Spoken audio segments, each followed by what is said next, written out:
ভালোবাসার বাংলাদেশ।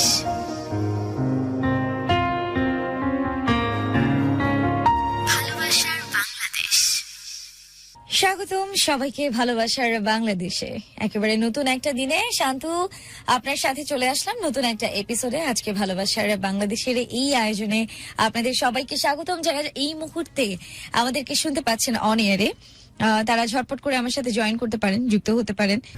অনেক শ্রদ্ধা, অনেক ভালোবাসার সাথে স্বাগত জানাচ্ছি অফিসিয়ালি তোমাকে ঢাকা FM 90.4 ভালোবাসার বাংলাদেশের আজকের ক্যানভাসে। সো আমরা শুরু করতে চাই, শুনতে চাই তোমার জীবনের কথা। আসলে কোথা থেকে শুরু করবো? একদম শুরু থেকেই। আমি গ্রামে বড় হওয়া একটা ছেলে। আমি গ্রামে বড় হয়েছি। তো যখন আমি ক্লাস 2তে পড়ি, তখন আমাকে পড়ানোর মতো ওরকম আমার পাশে কেউ ছিল না। তো আমার বাবা কি করছে, আমার ছোট খালামণির বাসায় আমার ভাই ছিল, এখানে খালাতো ভাই। তো এখানে আমাকে পড়ালেখা করার জন্য এখানে পাঠিয়ে দিয়েছে, যে ভালো একটু পড়তে পারবে। ভাই আবার অনেক ট্যালেন্ট ছিল, তো ওর সাথে থাকলে ওই যে বললাম যে ভাইয়ের সাথে আমি শুনতাম সবকিছু সবসময়। উনি আমাকে পড়াতো, ওনার সাথে আমি ঘুমাতে চাইলে এগুলো শুনতাম তখন। তো যখন আমি পড়ালেখা করতে শুরু করলাম এখানে গিয়ে, আস্তে আস্তে পড়তে হার্ট কোন পাশে থাকে? বাম পাশে, রাইট? কোনটা তোমার বাম পাশে? এটা ভাবছেন ওই যে আগ্রহ ছিল ক্লাস 4 থেকে এখন পর্যন্ত। আমাকে দেখে অনেক বেশি ডিসঅ্যাপয়েন্টেড, রাইট তুমি? জি হ্যাঁ, আমি যখন জিপিএ 5 পেলাম, সবচেয়ে খুশি ছিল আমার টিচার, যিনি আমাকে টিচার খুশি হওয়ার কারণ কি, আমি বাবা বলতেছে তোকে আর কেজি স্কুলে পড়াবো না। তখন আমি কেজি স্কুলে পড়তে শিশু একাডেমিতে পড়তেছিলাম। তো কত আর কি স্কুলে পড়াবো, তো প্রাইমারি স্কুলে সরকারি সার্টিফিকেট লাগবে, সরকারি ইয়াতে পড়াবো, প্রাইমারি স্কুলে পড়াবো। তো বাবা কি করছে, ওইখানে নিয়ে ভর্তি করাই দিছে। তো স্যার কি করছে, আমাকে ওইখান থেকে যাই নিয়ে আসছে। তো এই জন্য জিপিএ 5 পাওয়াতে স্যার আর ওই ভাইয়া অনেক খুশি হয়েছে। ফ্যামিলি তো খুশি হবেই, বাবা মা খুশি হয়েছে অনেক। তো যখন ওইখানে শেষ 5 পর্যন্ত আমার পড়ালেখা শেষ, জিপিএ ইয়াতে শুরু হয়ে গেল। তো বাবা কি করলো, আমাকে নিয়ে আসলো যে তুই আমার এলাকাতে পড়, আমাদের এলাকাতেই থাকবো, এখানে আমার দিকে দেয়া লাগবে না, ওদিকে লিমন মিয়া মাল্টিমিডিয়া লিমন মিয়া, আসলে এই যে আমরা কমেন্ট পড়ে দিলাম। পড়ালেখা করা শুরু করলাম আমাদের এলাকাতে আসে। তো কি করছি, যে দুষ্টা আমি করতেছি এখানে আইসা ইয়া করতেছি, পড়ালেখাটা আমার ওইরকম ভাবে হচ্ছে না, কারণ আমার ওইখানে অনেকগুলো ফ্রেন্ড ছিল, ওদেরকে হারে আসলে হচ্ছে না। এখানে পড়ালেখাটা আসলে কোনোভাবে মিলাতে পারছি না, কারণ এখানে তো সবাই নতুন, কাউকে চিনতেছি না। আইসে কেউ বসা নিয়ে ঝগড়া। একদিন মনে আছে যে আমাকে স্যার টিচি দিয়ে ফেলতে দিয়েছিল। আমি একজনকে কি করছি, একদম আমি বসছি, কারণ আমি কাউকে চিনি না, আমি বসছি সামনের টেবিলে। তো আমাকে কি করছে, আমার বই নিয়ে একদম পিছনের টেবিলে নিয়ে দিয়ে আসছে। তো কি করছে, আমি ওরে একটা ঘুষি মেরে দিয়েছিলাম যে কেন আমার বইগুলো এখানে নিয়ে আসলো, ও আমার সাথে চালামি করতেছিল। আমি আসলে একটু গ্রামের ভাষায় কথা বলি, যে গ্রামে বড় হয়েছে। তো পরে আমি কি করলাম, ওরে স্যার আমাকে পরে টিসি দিতে পারতেছিল। পরে মা কি করলো, স্যারকে রিকোয়েস্ট করে বলছে যে এই বছরটা পড়ুক, আমি একটা ব্যবস্থা করবো। তো কি করছে, আবার আমি ওই আমার আগের জায়গাতে চলে গেছি। তো এখানে 7-8 পড়ার পরে, তো আমার বড় ভাই ছিল, বড় ভাইয়াও দেশের বাইরে চলে যাবে, বাবা তো দেশের বাইরে তখন। তো কি করছে, আমাকে আবার নিয়ে আসছে। তখন আমি ক্লাস 9 ভর্তি হব, কমার্স নিছি। ভর্তি হলাম প্রথম দিন জানুয়ারির 1 তারিখ। ওই দিনটা আমার নতুন বই দিছে, ভর্তি হলাম আমাদের এলাকাতে এসে। নতুন বই নিয়ে আমি ক্লাসে গেছি, সবাই অলরেডি চলে গেছে ক্লাসে, আমি একটু লেট করে ক্লাসে গেছি। তো আমি ফার্স্ট ডে একদম জানুয়ারির প্রথম দিন, একদম 2016 সাল জানুয়ারির প্রথম দিন। তো আমি ক্লাসে গেছি, যাওয়ার পরে আমাকে তেমন সবাইকে তেমন চিনে না। ওই যে 6-এ থাকতে সবাই যারা চিনে গেছে ওরা একটু একটু চিনে, আর নাহলে মেয়েরা তো আমাকে চিনেই না। তখন মেয়ে তখন চিনে না, তো না এমনটা না, তখন গেছি ক্লাসে। স্যার আমাকে কেন জানি, স্যার আমাকে জানে না যে আমি নতুন আসছি। তো স্যার কেন জানি আমাকে ডাস্টার দিয়ে, আমি মনে পড়তেছে না, ডাস্টার দিয়ে আমাকে কয়েকটা মাইর দিয়েছে। তো আমি কি করছি, একদম মন খারাপ করে একদম পেছনে বসছি, একদম ক্লাসের পেছন সিটে যায় বসছি। তো সবাই ক্লাসে কনসেন্ট্রেশন দিয়ে রাখছে যে স্যার কি পড়াচ্ছে এটা দেখতেছে। তো আমি তো মন খারাপ, স্যার আমাকে কেন মারলো, আমি তো পিছনে যে একদম বসছি। একজন মানুষ শুধু আমার দিকে তাকাইছে, ব্যাক করে পিছনে, সবাই তো সামনের দিকে তাকাইছে, ও আমার দিকে শুধু পিছনে তাকাইছে। আমি ওর দিকে তাকাইলাম, ও আমার দিকে তাকাইছে। মানে আমার মনে হলো যে এতটা ভালো লাগছে ওরে আমার, আমি বুঝাইতে পারবো না কেন, এতটাই সুন্দর লাগছিল রে দেখে। আমার ওই দিনটা আমি মাঝে মাঝে এখনো মনে পড়ে এই দিনটার কথা। ওরে আমি বলতো, যখন আমার সাথে ও কথা হতো সবসময় বলতো যে ওই দিনটা আসলে আমারও ছিল। মানে তারপর আস্তে আস্তে মানে ও স্কুলে এমন একটা মেয়ে ছিল, মানে অনেকগুলো ছেলে মানে ক্লাস রুমে এক যার বা যারা ভালো ভালো, মানে আমি তো কি মানে আমাকে তো দেখতে ওরকমটা ভালো লাগে না, খাটো বা ওইরকম এরকম মনে করে অনেকে, তো আমাকে দেখতে ওরকম পছন্দ করে। কিন্তু আমার থেকে অনেক স্মার্ট স্মার্ট ছেলে আছে আমাদের স্কুলে ছিল বা আমাদের বড় ভাইরা ছিল, তো সবাই মানে অনেকেই ওরে পছন্দ করতো, অনেকেই। তো ও কারোর সাথে রিলেশনে যায় নাই। জাভেদ আহমেদ সজীব লিখেছেন, বন্ধু ভয়ের কিছু নাই, মনের কথা মনোযোগ দিয়ে বলতে হয়। তো আসলে ও আমাকে বলতেছে যে মানে কখনো বলে না আমাকে, শুধু তাকায় থাকি, স্কুলে যাই মানে তাকায় থাকবো, আমিও তাকায় থাকি, ও তাকায় থাকে। আমার তো বলার সাহস হয় না, আমি কারে দিয়ে বলবো, আমার পক্ষে তো কেউ নাই, মানে আমি কারে দিয়ে বলাবো বা ওইরকম। তো ফ্রেন্ডরা ছিল, ফ্রেন্ডদের সাথে তো কথা বলতাম, কিন্তু কারোর বলতে চাইতাম না যে আসলে এই জিনিসটা। বলতে গেলেই তো ফ্রেন্ডরা বলবে যে ওরে ও পছন্দ করে, ও পছন্দ করে, তুই আবার কেন পছন্দ করতে গেছিস বা ওইরকম। তো ভালো ভালো ছেলেরা পছন্দ করতো, তো আমি আর সাহস করতাম না বলতে, বাট দেখতাম, প্রতিদিন দেখতাম, ও আমার দেখতো। দেখতে দেখতে আসলে একটা প্রাইভেট টিউশনি ইয়াতে নিলাম, তো দুইজনে একই প্রাইভেটে গেছি। ও গেছে, আমি এটা করে আমিও গেলাম যে আমি একসাথে পড়ালেখা মানে একসাথে প্রাইভেট পড়বো, প্রাইভেট পড়ে একসাথে আবার স্কুলে আসতে পারবো, একটু দূরে, স্কুল থেকে একটু দূরে। তো আমরা কয়েকটা ফ্রেন্ড ছিল, ওর আবার কয়েকটা বান্ধবী ছিল ওই ইয়াতে, একসাথে প্রাইভেট পড়া শুরু করে দিলাম। তারপর দিন যাইতে থাকলো, দুজনে তাকায় থাকি, শুধু আর কিছু বলেই না, কেউ কাউকে কিছু বলি না, তাকায় থাকে দেখি। তো ওর বান্ধবী একটা ছিল, ওর সাথে থাকতো, ও বলতেছে হাসানের চুলগুলো অনেক সুন্দর, মানে ওর চুলগুলো অনেক সুন্দর এমনি বলতো। তো কি করতো, ও আবার ধরতো চুলগুলা, মানে ওর বান্ধবী এসে ও ধরতো, ও আবার কেমন জানি আমার দিকে তাকায়, মানে ও আমার চুল ধরলে ও আবার কেমন জানি আমার দিকে তাকায়। তো আমি বলতাম যে তুই আমার চুল ধরিস কি কীর্তি, তুই বসে থাক। তো এরকম বলতো। তো প্রাইভেট পরে আবার চলে আসতাম। আমি কি আগে জিজ্ঞেস করতে চাচ্ছিলাম, চুলগুলো কি অরিজিনাল নাকি কালার করা? কি চুল? না, অরিজিনাল নরমাল। তো বলতো যে হ্যাঁ, পরে বলতো যে দেখা করতো সবসময়, এমনি আসতো, দেখা হতো। দেখতে দেখতে দিন যাইতে থাকলো, কেউ কাউকে কিছু বলতেছি না, তো কোনো যোগাযোগের কোনো অপশন আমি চাইতে পারতেছি না কোনোভাবে। কমেন্টস পড়ার কথা বলছি, আমি সবাইকে অনুরোধ করতেছি কমেন্টস জি জি অবশ্যই অবশ্যই। আর যদি কমেন্টস পড়লে মিনিমাম 1000 খানেক শেয়ারড হয়, সেটা এক্সপেক্টেড। সো কয়েকগুলো কমেন্টস একদম Absolutely. আচ্ছা, রাজীব শেখ লিখেছেন, সুদূর প্রবাস বাহরাইন থেকে প্রতিনিয়ত গুরুকে শুনি, অনেক ভালোবাসি গুরু। আজকে চুল টেনে দেখলো যে আসলে অরিজিনাল চুল কিনা, আবার এই যে চুল টেনে দেখা, সেটা আবার সেই পার্টিকুলার মানুষটা সেটা আবার খেয়াল করতেছে। হ্যাঁ, ওর করতেছে। পরে কি করলাম, ওর একটা বান্ধবী ছিল, কেউ তো হেল্প করতেছে না, কোনো বান্ধবী চাইলেও হেল্প করে না। ওরা কি করে, ওদের মানে ভাই আছে বা কোনো বড় ভাই আছে, ওদের জন্য ওই মেয়েটাকে দেখতেছে, মানে ওইখানে নিবে, মানে আমার জন্য কেউ হেল্প করতেছে না আমাকে, কাউকে তো বলতে পারতেছি না। পরে একটা বান্ধবী ছিল ওর, যে ওর সাথে সবাই ফ্রি ছিল, তো সবার হেল্প করতো, যেরকম হেল্প লাগতো করতো। আমি ওর বললাম যে ওর নাম্বার বা কোনো কিছু চালায় কিনা, তখন সার্কেল চালাইতাম, মানে সার্কেল চালায় না, পয়েন্ট দিয়ে সার্কেল চালানো যেত। সার্কেল কোন একটা টেলিঅপারেটর কোম্পানি? হ্যাঁ, একটা রবিতে সার্কেল চালাইতাম, ঠিক আছে, পয়েন্ট কিনে। তো পরে ও কি করলো আমাকে, যাই হোক কোন একটা পরে আমাকে কি করলো, সার্কেল আইডিটা দিল ওর। তো সার্কেল তখন তো ফেসবুক ও মোবাইল ছিল না আমার হাতে, তখনও ছিল না, কয়েকদিন পরে কিনেছিল। তো সার্কেল আইডিটা দেওয়ার পরে আমি ওরে মেসেজ করলাম, সিপি করলাম, বললাম যে কি অবস্থা, এরকম বললাম। তো ও আমাকে রিপ্লাই দিল আস্তে আস্তে। তো একদিন হঠাৎ করে আমার ফোন নাম্বারটা দিয়ে দিল আমাকে। পরে তখন ফোনে তো কথা হয় না, কারণ ও কি করতো, মোটামুটি নামাজ দিয়ে বা ওরকম দিয়ে চলাফেরা দিয়ে অনেক সুন্দর ছিল, মানে কেউ মানে ও যে একটা রিলেশন করছে, এত বছর আমার সাথে রিলেশন করছে, মানে শেষ পর্যায়ে সবাই শুনছে, এরা কেউ শুনতে পারে, আমার ফ্রেন্ডরা পর্যন্ত শুনে নাই। ওরা তো আমাকে অনেক বকাঝকা করছে এগুলো নিয়ে, যে তোরা মানে আমাদেরকে শোনাস না, এটা কিভাবে হইলো, যদি পরে বলবে এগুলো। তো ও কি করছে, পরে আমাকে এভাবে মেসেজ করতেছি, দিন যাইতেছে। তো একটা ফ্রেন্ড শাহিন নামে, ও আমার মানে সবসময় ওরা জানাইতাম। তো একদিন বলতেছে, আমি নানুর বাসায় যাবো, তুমি একটু আসো। কোথায় আসবো? স্টেশনে আসো, ওভার ব্রিজের উপর দাঁড়াও, আমি মানে নানুর বাসায় যাবো, আম্মুর সাথে একটু দেখা করবো। তখন আমাদের প্রায় রিলেশনটা হয়ে গেছে, ক্লাস প্রায় 10-এ উঠে যাবো, ওইরকম একটা অবস্থা। 1 বছর চলে গেল, আস্তে আস্তে এরকম ভাবে চলে গেলো, চোখে দেখাতে দেখাতে আসলে রিলেশনটা হয়ে গেছে তখন। পরে ও বললো যে আসো তুমি, আমি ইয়াতে যাব। তো গেলাম, আমি যে ওভারব্রিজের উপর অপেক্ষা করতেছি ওর জন্য।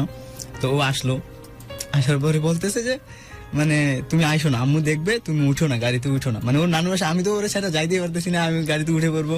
মানে আমার বন্ধুকে নিয়ে উঠে পড়ছি অলরেডি। তো ওর আম্মু বসছে, ওর নিয়ে। নিলয় কি বন্ধু বান্ধবরা খুব ভালোবাসে? আমার বন্ধু বান্ধবকে আমি কি বলবো, আমি ওদেরকে অনেক ভালোবাসি সবাইকে। আমি একটা বন্ধুকে ওরা, দেখতেছি, হ্যাঁ। পাশে বসা।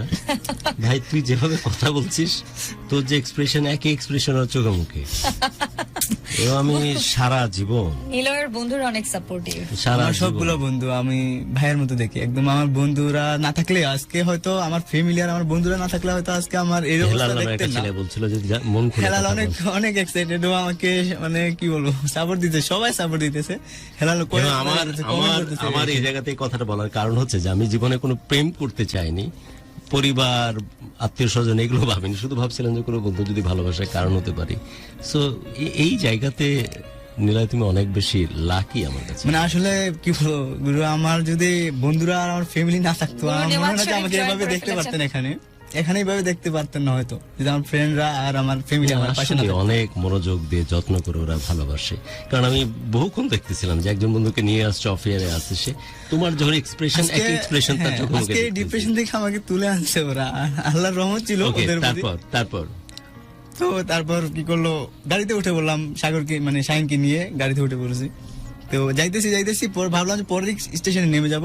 পরের স্টেশন আর নামলাম না, দেখতে দেখতে যাইতেছি। এরপরে স্টেশনে নামতে গিয়ে কি হয়েছে যে আমি গাড়ি থেকে নামতেছি, মানে ওর দিকে তাকায় তাকায় নামতেছি। তো বাসে তো সিঁড়ি থাকে ওঠার সময়। তো আমি কি করছি, ওর দিকে তাকায় তাকায় নামতেছি, তো মানে সিঁড়িতে যে আমি মানে উল্টে পড়ে গেছি।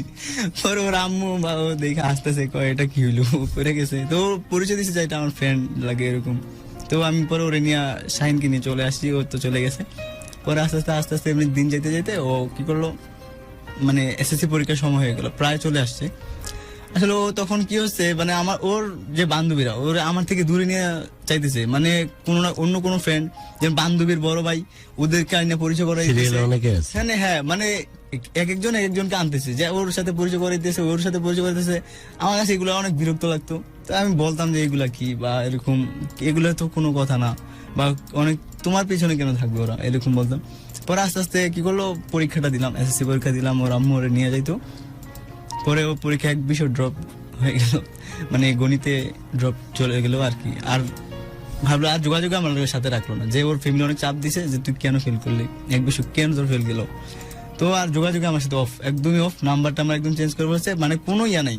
আমার তো পুরো কি হইলো, ওর কোনো তো ইয়া পাচ্ছি না, এটা কেন সম্ভব, কেমনে সম্ভব, কোনো যোগাযোগ নাই। আমি তো ইয়া করলাম। পরে আর মাঝখান দিয়ে আমাদের অনেকটা ইয়া হয়ে গেল, দূরত্ব ইয়া হয়ে যেতেছে, আস্তে আস্তে দূরত্ব হয়ে গেল। পরে কিছুদিন গেল, প্রায় 1 থেকে 1.5 বছর চলে গেছে। ও আবার পরীক্ষা টরীক্ষা দিয়ে কলেজে পর্যন্ত উঠে গেছে।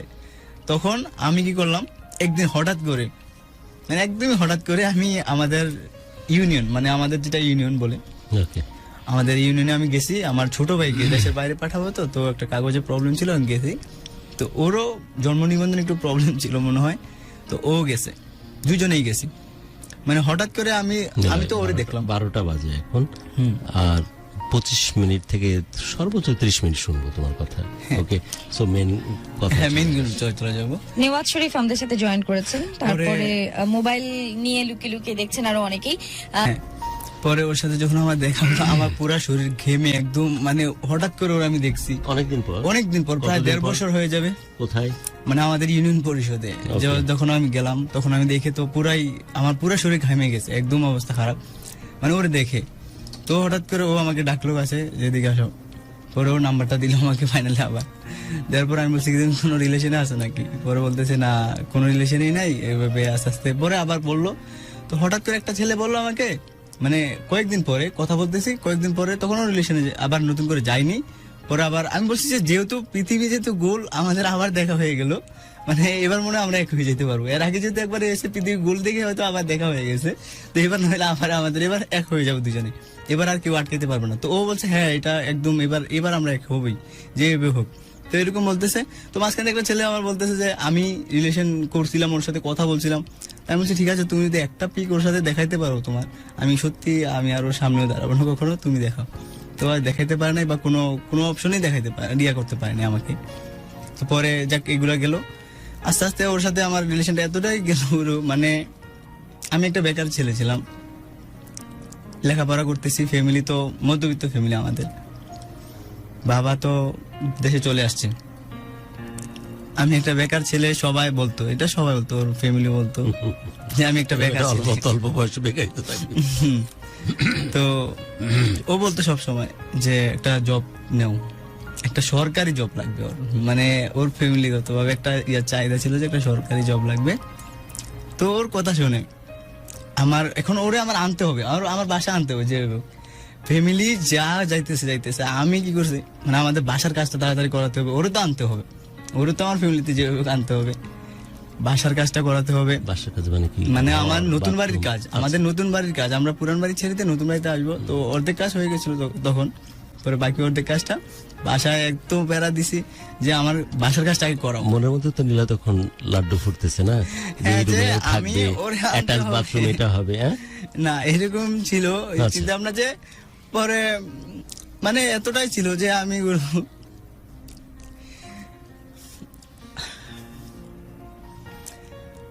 ওরে এতটাই ভালোবাসতাম গুরু, মানে ওর কখনো আমি এক ফোঁটা চোখের পানি পড়তে দিইনি, এক ফোঁটাও না। ওর প্রত্যেকটা মাস, প্রত্যেকটা দিন, প্রত্যেকটা রাত, এমন কোনো ঘন্টা নাই। যদি বন্ধুদের সাথে টোরে যেতাম, বন্ধুদের সাথে যদি টোরেও যেতাম, বন্ধুরা বলতো তুই কি ফোনটা রাখবি, ফোনটা রাখবি, এরকম বন্ধুরা আমাকে বকা দিত যে তুই কি ফোনটা রাখবি, আমাদের কি গার্লফ্রেন্ড নাই, তুই কি শুধু একা গার্লফ্রেন্ড, মানে এরকম বলতো। একটা পিক তো দেখতো যে আমার হাতে ফোনটা, আমি টাইপ করতেছি, মানে ওর সাথে শুধু চ্যাটিং করতাম তখন, বাবার সাথে কথা বলতো, সারা রাত কথা বলতাম, 2টা-3টা পর্যন্ত কথা বলতাম ওর সাথে। আমি ওর এতটাই ভাবে আগলাই রাখতাম যে ওর প্রত্যেকটা মাসে যতটা খরচ ছিল, ফোনের খরচ, এমবির খরচ, যতটা খরচ ছিল, এগুলো আমি করতাম। সব সময় আমি দেখতাম যে, মানে আমি এক কথা যে ওরে আমি যেমনি করো আমার করবো, আমার আগলা রাখবো, যে ও কখনো বুঝতেই পারবো না যে আমি ওর মানে কতটা ভালোবাসি। ও কখনো যে কষ্ট কি এই জিনিসটা আমি ওর বুঝতে দিব না। আমি বুঝতাম যে ও করতেছে, ও সবসময় ওর ফ্যামিলি বোকা দিত ওর যে কি ওর সাথে কেন কথা বলছ, ওর সাথে কেন কি, তোর কি ওই সাথে, ওর সাথে কি, ওর সাথে সাথে তোর বিয়ে দিব না, মানে এরকম বলতো। তো ও বলতো যে না আমি মানাবো, ফ্যামিলিকে মানাবো। আমি বলতাম যে হ্যাঁ আমিও তোমার ফ্যামিলির কাছে যাবো। তো 2021-এ ওর ইন্টার পরীক্ষা দিবে, ফাইনাল পরীক্ষা দিবে। তোর আম্মু 6 দিন পরীক্ষা দিবে, তো করোনার সময় তো পরীক্ষায় সবকিছু করে দিছে। তো ওর আম্মু সব সময় যাইতো, 6 দিন পরীক্ষা দিবে, তো ওর আম্মু যাইতো। গুরু আমি ওর সাথে যাইতাম, ওর আম্মুর সাথে আমি জোর করে ভাড়াটা দিয়ে দিতাম, ওর আম্মুরও দিতাম, ওরও দিতাম। ওর আম্মু এটা পছন্দ করতো না, তারপরে দিতাম।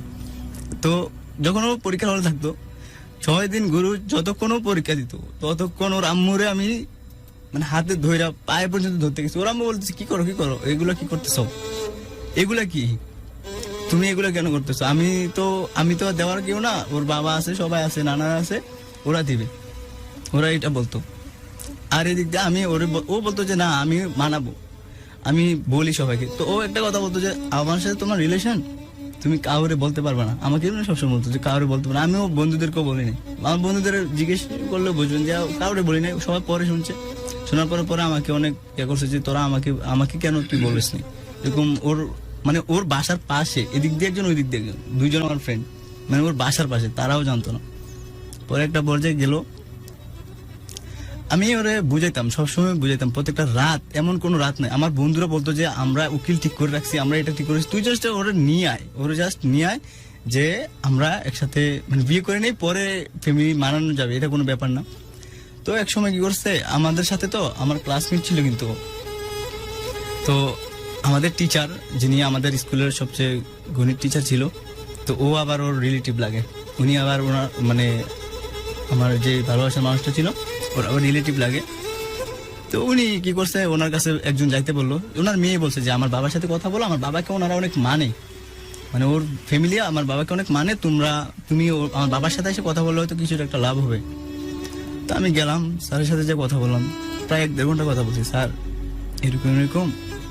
স্যার তো আমার দিকে তাকায় আছে, কিভাবে সম্ভব? কারণ মেয়েটা এমন ছিল যে কেউ বিশ্বাস করবে না। এই মেয়েটা যে একটা সম্পর্কে থাকে কেউ বিশ্বাস করবেই না গুরু, কেউ বিশ্বাস করবে না।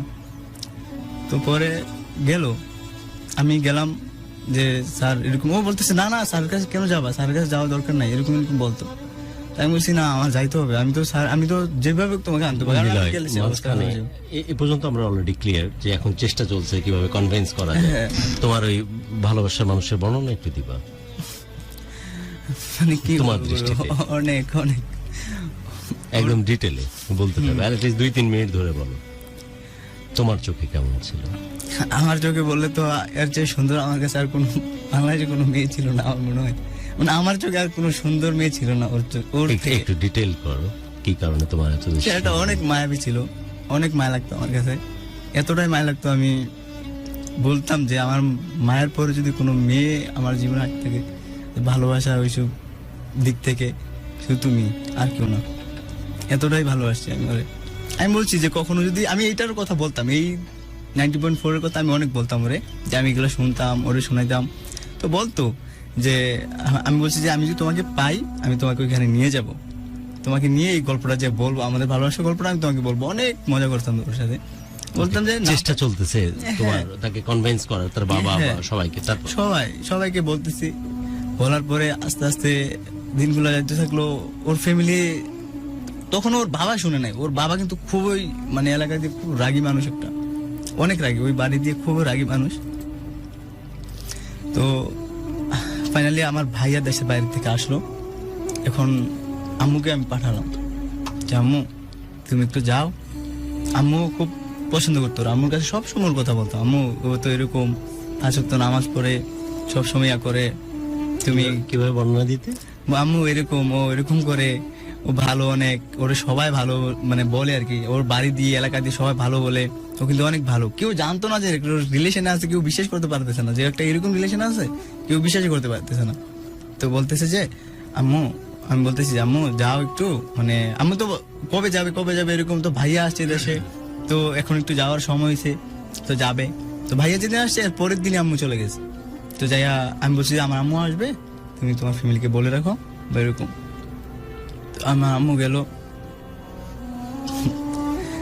আমার আম্মুকেও ওরা ওরকম ভাবে ইয়া দিল না, যে বললো যে না আমরা এখানে ওইরকম ইয়া করবো না, মানে বলছে যে হ্যাঁ যদি দেখবো, দেখে এরকম ইয়া হলে হবে, এরকম বলে আম্মুকে বুঝ দিয়ে পাঠিয়ে দিয়েছে। তো আমি একটা জিনিস, সরকারি চাকরি তো হয়নি। না আমি অলরেডি চেষ্টা করছিলাম অনেক, তো একটা জায়গায় টাকা দিয়ে জমা দিয়েছি অনেক আগে সরকারি ইগুলোতে। চাকরি। তো পরে শেষ পর্যন্ত বলতে বলতে আসলাম, ওরে বুঝাইলাম যে দেখো আমার আম্মু গেছে, তুমি এই জায়গাতে কি মনে করো যে আমার মা গেছে তোমার কাছে। একটা ফ্যামিলিতে একটা মেয়ে যখন যাবে, যদি তার শাশুড়ি যদি তাকে পছন্দ করে আনে, তা ওই জায়গাটাতে তুমি কি মনে করো? আমার ভাবি কিন্তু অনেক ভালো, বুঝছেন, আমার ভাবি। তো আমার আম্মু কিন্তু অনেক মেয়ের মতো, আমাদের কিন্তু বোন নেই। তো আমার মা সবসময় বোনের চোখে, মানে আমরা সবাই বোনের চোখে দেখি, বাট আমার মা কখনো মানে ছেলের বউ কখনো মনেই করে না, কারণ সবসময় একটা মেয়ে নাই ওইরকম ফিলটা নিয়েই ওদেরকে আগলে রাখে। তো আমার মা ওইরকমই ভাবছিল যে ও যেহেতু, তখন আমার মা যখন দেখতেছে ওরা মানবে না, তখন আমার মা বলছে যে ওরে বল, যেহেতু আমরা যেহেতু পছন্দ করি, তো ওরে বল চলে আসতে, বা আমরা নিয়ে আসবো, এরকম আমরা ইয়া করে দেবো। আমার মা ওইরকম করছিল। তো মানে ও বলতেছে আমি ফ্যামিলিকে মানানোর চেষ্টা করবো, তুমি করো এরকম। তো আমাদের এলাকার একটা বড় ভাই ছিল, উনি আমেরিকা থাকে আর কি, তো ওনাকে আবার মোটামুটি সবাই মানে। তো ওনাকে নিয়ে আমার একটা ফ্রেন্ড নিয়ে, রিপন নামে একটা ফ্রেন্ড নিয়ে আমরা গেলাম ফাইনালি ওই বাসায়। না বাসায় তো যাওয়ার সাহস করতেছি না, মানে ওর বাবা একটা ছোট ব্যবসা করে আর কি, ওখানে তো বাবার সাথে যে ব্যবসা করে ওইখানেই গেছি। ওইখানে গিয়ে আরেকটা সাইডে একটা দোকান ছিল, ওই দোকানে বসে ওর বাবাকে ডাকলাম। সেই বড় ভাইকে নিয়ে যাওয়া আমেরিকায় প্রবাসী। ওনার প্রবাসী থাকে, কিছুদিন আগে দেশে আসছে, তো ওনাকে সহ নিয়ে গেছি। ওনার কথা কেউ ফেলে না। একটু ইন্টারাপ্ট করতেছে গুরু, আপনার একটা টেক্সট আসছে, সুপ্ত টেক্সট করেছেন, গল্প শুনে গুরু কেমন জানি নিস্তব্ধ হয়ে গেছেন, আপনি ভেঙে পড়লে চলবে না গুরু, আপনি একটু হাসেন। আমি ভেঙে পড়তেই চাই, আমি ওর সাথে হারিয়ে যেতে চাই। আর একটা বিষয় কমপ্লেন করতে চাই, স্টার্টিং এ বলছিল ওর বন্ধুকে আমি নিয়ে সেই কমপ্লেনটা একটু জোরালো ভাবে করতে চাই। এ দেখতে ভালো না, নিলয় দেখতে ভালো না, দেখতে ভালো কে বাংলাদেশে? এবং পুরো কমেন্ট সেকশনে হ্যাঁ। একটা কমেন্ট আমি অনেক বেশি পাচ্ছি, সেটা তুমি হচ্ছে এটা কেন বলছো? উইথড্র করো। সরকারি চাকরি ফ্যান। মেয়েটা অনেক সুন্দর ছিল, আমি ওর কথা না, তুমি দেখতে ভালো নাই কথা বলছিলে কথার প্রসঙ্গে, রাইট? তো এটার সাথে আমাদের স্ট্রংলি উই ডিসএগ্রি। বাংলাদেশের পার্সপেক্টিভে সুন্দর বলতে যা বোঝায় সমস্ত কিছু আল্লাহ রাব্বুল আলামিনের দ্বারা তুমি ব্লেসড। এটা যদি অস্বীকার করো, না বলো, তাহলে কিন্তু এটা খুব খারাপ ভাবে পোর্ট্রে করা হয়। কারণ যিনি সৃষ্টি করেছেন সমস্ত কিছু, তাহলে বাকি যারা তারা কি বলবো, আমরা কি বলবো বলো তো? তুই যে দেখতে পারো না তো কিছু। এনিওয়ে, বাট জীবন অনেক কিছু হয়তো তোমার সাথে করে গেছে, যে কারণে তোমার মনে হয় যে it is not fair enough, আরো বেশি সুন্দর হওয়া উচিত ছিল। যেমন আজকে মনে হয়েছে যে আমাকে এখানে স্কট করে মানুষ বাইর করে নেয় না, লোকে যেন আমার জামাটা আমার ধরে ছেঁড়া টেড়া না করে ফেলে, সে পরিস্থিতি কেন আমার হয় না? বা তুমি যখন হাত কচলাচ্ছিলে, কাঁপতেছিলে, তখন মনে হচ্ছিল যে ছেলেটি এত বছর ধরে ওয়েট করেছে আমার সাথে রুবরু হওয়ার জন্য, তখন আমাকে দেখে কেন এক্সাইটেড হচ্ছে না? তার জন্য আমার যদি অনেক সুন্দর হতে পারতাম তাহলে হয়তো ভালো হতো। এনিওয়ে, এটা আজকের তারিখে প্রোগ্রাম পাম কিছু কিছু সময় এরকম হয় যে টেক্সটের প্রেক্ষিতে বলতেছি যে আমি মনে হয় হারায় গেছি বা কিছু একটা। কিছু কিছু দিন এমন হয় যে প্রোগ্রামের চাইতে এটা অন্তরে গিয়ে হিট করে। আজকে প্রত্যেকটা বিষয়, প্রত্যেকটা জিনিস, আমি যে অবস্থাতে প্রোগ্রামে ঢুকেছি এবং এই ছেলেটিকে যেভাবে কথা বলতে দেখতেছি, প্রত্যেকটা জিনিস আমার অন্তর ছুঁয়ে যাচ্ছে। এবং আমার কাছে মনে হচ্ছে যে আমার কলিজাটা যদি প্লেটে করে হাজির করে দিতে পারতাম, তাহলে কিভাবে একটা ছুরি বা তালোয়ারের মাধ্যমে ফালা করে দেওয়া হয় এবং কিভাবে রক্তাক্ত হতে হয় সে দৃশ্য মনে হয় মানুষ দেখতে পারত। So this is all about, এবং এই ছেলেটির প্রেজেন্সের কারণে হয়তো এই ঘটনাগুলো ঘটতেছে। এবং এইটা যতটুকু না আমার স্টুডিওতে এসে আসছে হচ্ছে, আমি যখন পোস্টটা দেখেছি তখনকার পর থেকে তার প্রশ্নে একটা মাইন্ডসেট আমার তৈরি হয়ে গেছিল। যদিও আমাদের অফলাইনে কখনোই কোনো কথা হয়নি, আমি বললাম, আবার বলছি থার্ড টাইম, আমি ছেলেটাকে দেখলাম যে বাহ কি সুন্দর। পরে আমি ভাবছিলাম যে এরকম না, আমার মতো দাড়ি হয় না পুরো মুখে, তাহলে এর মতো করে আমি দাড়ি মোয়েলস আর কি সে আটকায় মেয়েরা। সাবিদ বলেছেন নারী সরকারি চাকরিতে আটকায়। ওকে, সরকারি চাকরি কিন্তু সরকারি হয়নি, চাকরি। তাহলে একটা স্পেসিফিক অ্যান্সার পাওয়া গেল যে শুধু কেয়ারিংনেস, মহব্বত বা না, সরকারি চাকরি সেটা একটা ডোম, একটা পিয়ন অথবা একটা সচিব, যেই হোক, বাট সরকারি হতে হবে, রাইট? ওকে, তারপর পরে আমি ভাইয়াকে নিয়ে গেলাম, আমার ফ্রেন্ড ছিল সাথে রিপন। তো আমি বাইরে দাঁড়িয়ে আছি, একটা আড়ালে, ওনার আড়ালে দাঁড়িয়ে আছি, মানে ওই আঙ্কেলের আড়ালে দাঁড়িয়ে আছি। তুমি গেছো কিন্তু ওই প্রবাসী আমেরিকান ওই বড় ভাইকে সাথে হ্যাঁ, নিয়ে, আর ওই সাথে বন্ধু নিয়ে। আছে, হ্যাঁ। দিয়ে ওই আরো ভদ্রলোকের কিছু সাথে মানুষ ছিল, ছিল আরো কিছু ভদ্রলোকের মানুষ সাথে দেখা করেছে ওর বিজনেস যে ইনস্টিটিউশন সেখানে। হ্যাঁ, এখানে ওই কাছেই একটু একটা সাইডে আই না, ওনাকে পার্সোনালি ওনার সাথে কিছুক্ষণ কথা বললো সবাই, যে দেখেন এরকম এরকম মেয়েটা ছেলেটাকে ভালোবাসে বা ছেলেটাও মেয়েটাকে ভালোবাসে, আপনি এরকম এরকমই এখন। পরে বলতেছে যে ওর মা তো আসছিল, এরকম কিছু তো বলে নাই, তো আচ্ছা ঠিক আছে আমি দেখবো পরে, এটা এরকম বলছে। তো তখন মনে হয়েছে যে ভালো কিছু হবে বা এরকম আলীকে কি চিনো তুমি? ছোট ভাই রুমে আসবা কখন, গেট তো তালা দিয়ে দিছে, চিনো রে? কে আলী? ভাই এমএইচ আলী? বড় ভাই। বড় ভাই, বলছে যে ভাইয়ের আজকের সাথে দিনটা যেন কোনোভাবে ওপেন থাকে, কারণ ন্যাশনাল চ্যানেলে কথা বলতেছে, অ্যাটলিস্ট তালা যেন আজকে না দেওয়া হয়। ভাইকে বলছিলাম যে আজকে ভাইয়ের সাথে ঘুমাবো, এই ওটা জন্য হাস্যজ্জ্বল একটা ইমোজি দিয়েছে, ফান করতেছে আর কি। আলী ভাই, আমিও রিকোয়েস্ট করতেছি প্লিজ আজকে গেটটা খোলা না না, উনি কখনো এরকম করবে না, এমনি মজা করতেছে। তারপর পরে ভাইকে নিয়ে গেলাম, তো ভাই কথাটা বললো, পরে ভাবলাম যে হয়তো কিছু একটা ভালো কিছু হবে। উনি বলছে যে আমি বাসায় যাবো, কথাটা বলে দেখি। পরেও বাসায় গেছে। প্রত্যেকদিন তো আমরা রাত 10:30 থেকে শুরু করে রাত 2টা তোরা তো অনেক ভালোবাসে মানুষজন, এবং পার্সোনাল এই থেকে কানেকশন থেকে প্রচুর মানুষজন তাকে টেক্সট করতেছে।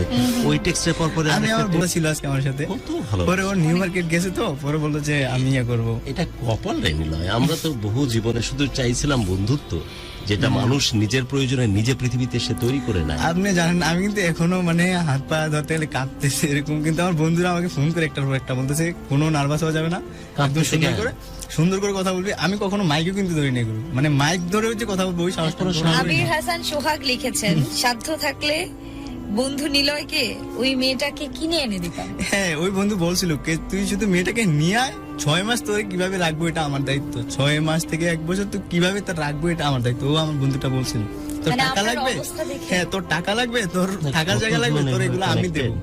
হ্যাঁ, সবগুলা বন্ধু অনেক আমাকে ইয়া করছিল, অনেক বলছে যে তুই শুধু মেয়েটাকে নিয়ে আয়।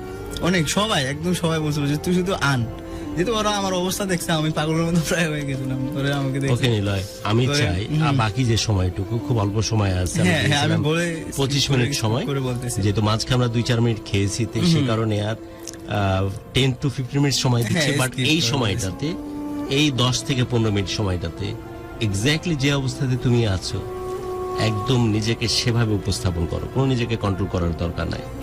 অ্যাট লিস্ট ওই মেয়েটি যদি সত্যি আমাদের প্রোগ্রাম তো দেখবে, দ্যাটস ফর শিওর। আজ অথবা মনে হয় কাল, না, জানি না। আজ অথবা কাল ডেফিনেটলি দেখবে, এ ব্যাপারে কোনো সন্দেহ নাই, বিশ্বাস করো। রাইট। অ্যাটলিস্ট যেন জানতে পারে যে কোনো একটা ঘটনার কারণে কোনো একটা মানুষের উপরে কি ধরনের ইম্প্যাক্ট তৈরি হয়, এবং এটা কোনোভাবেই কোনো কিছুর পাওয়ার জন্য না, অ্যাটলিস্ট জানাটা খুব বেশি জরুরি। যে হঠাৎ করে অসম্ভব রকমের অবজ্ঞা নিয়ে, অসম্ভব রকমের অবহেলা নিয়ে সামনের দিকে এগিয়ে গেলে ওই নদীটা শুকিয়ে যায় না, বরং গোটা পৃথিবী, গোটা কায়নাত তার জন্য কাঁদতে থাকে, এবং অসম্ভব রকমের একটা দারুণ কষ্টের সাগর তৈরি হয়। এবং যে পরিমাণ দীর্ঘ নিঃশ্বাস, যে পরিমাণ কষ্ট নিয়ে তখন বাঁচে, সেই বাঁচাটা মৃত্যুর কাছাকাছি, সেই এসেস, সেই ফিল তার কাছে পৌঁছানোটা খুব মানে এমন একটা পর্যায়ে চলে গেছে, আমি ওরে কখনো এইটাই বলতে চাইছিলাম যে তুমি আমার ফাইনালি একটা বলে দাও যে তুমি কি আমার কাছে আসলে আসবা না এরকমই করবা, যে আমার ফ্যামিলি মানাবো, ফ্যামিলি মানবে ওরকম করবে, বা ফ্যামিলি মানবে না, এটা কেন? ও বলতেছে না আমার ফ্যামিলি মানবে, আমি মানাবো, এরকম আমাকে বলতেছিল। বলার পর আস্তে আস্তে যখন গেল, একটা ছেলে, ওর বাবা মা কি করছে, ওর তাবিজ করার জন্য, মানে কি বলবো, মানে হুজুরের কাছে নিয়ে গেছে। মানে ও আমার কথা বলছিল ওর ফ্যামিলিতে, বলার পর বুঝতে পারছে যে আসলে মেয়ে ওই ছেলেকেও ভালোবাসে, এরকম হয়তো বুঝতে পারছে। ওর বাবা মা এক হুজুরের কাছে ওরা নিয়ে গেছে। মানে ওরা একটু হুজুর মনে হয় সম্ভবত বিশ্বাস করে না কি আমি জানি না, মানে হুজুর না বলতে কবিরাজ আর কি, কবিরাজের কাছে নিয়ে গেছে।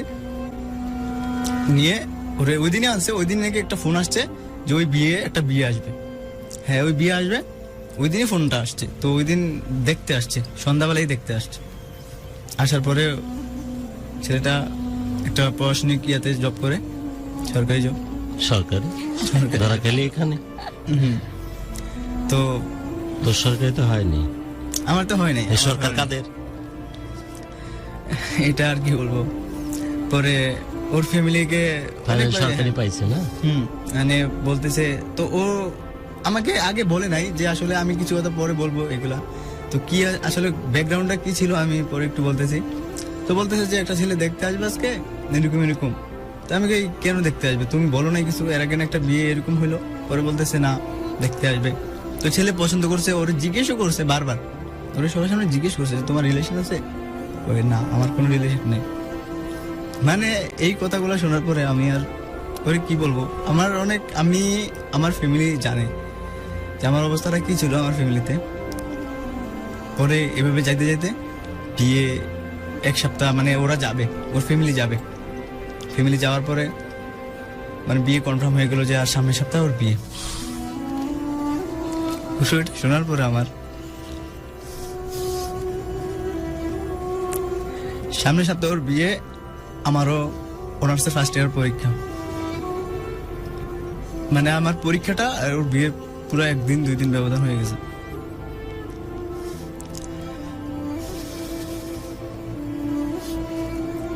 আমি বললাম চলো আমরা চলে যাই। ও চলে যাবে দূরের কথা, ওর ফ্যামিলির বিয়ের প্রোগ্রাম করতেছে, ও মানে ওই জিনিসগুলো আগে আনতেছে। এরকম একটা পরিস্থিতি হয়ে গেছে যে ও ওইগুলো আগে আনতে গেছে। কি বলবো, বোঝানোর চেষ্টা করতেছে ওরে, মানে আমরা অনেক বুঝাইছি কিন্তু কই বুঝতেছে না। ওরা অনেক ভালোবাসতো, আমাদের সাথে সবসময় এসে শেয়ার করতো, ওর কথা বলতো। যখন ওই কথা বলতেছে মানে আমি মানে আমার বলার কোনো ইয়ে নেই যে আমি কিভাবে বলবো। ওর কান্না দেখে আমার মানে এত ইয়ে হইতেছে।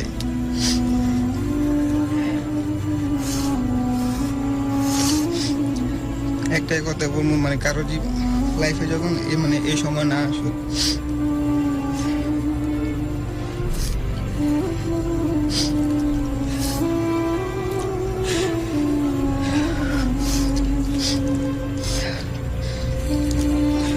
এতটা খারাপ লাগতেছে কি বলবো। পরে ওই ছেলেটার সাথে আমি কথা বললাম, বলার পরে বলতেছি ভাই আপনি এই কাজটা কি করলেন, আপনি কাজটা ঠিক করছেন আমার সাথে? কয় তুমি যাইও আমাদের বাসায় বেড়াইও, এরকম করো এরকম করো। আমি বলছি এটা কেন করলেন আপনি? আপনি তো আমাকে কথা দিয়েছেন যে আপনি এই জিনিসটা আমাদের কি করবেন, আমাদের এত বছরের সম্পর্ক, কতটা বছর পার করছে আমি হরিনি, আমি কিভাবে করে রাখছি? আপনাকে তো বলছে, আপনি এটা কেন করলেন? পরে বলতেছে তুমি, পরে ফোনটা রেখে দিচ্ছে, আমাকে আর কথা বলে নাই। তখন আমি আর কথা বলতে নাই, আমার বন্ধুরা বলছে ফোনটা রাখ, ও শুনবে না কথা, এখন ফোনটা রাখ। মানে ও বলতেছে তুমি আমাকে চিনো না, আমি কি ক্ষমতা আমার, এই সেই আমাকে এগুলো বলতেছে। তাই বলছে আচ্ছা ঠিক আছে, আপনার ক্ষমতা যেহেতু আপনি রাখেন। আমি এভাবে রেখে দিছি, ফোন রেখে দিয়েছি।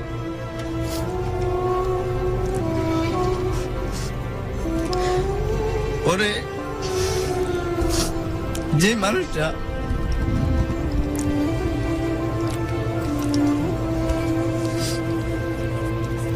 মানে যেই মানুষটাকে আমি এতটা ভালোবাসছিলাম,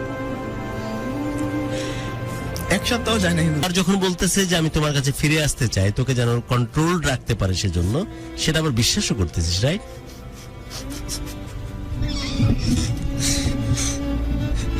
তাহলে কথা বলতে পারিস। কি বলবো গৌরব,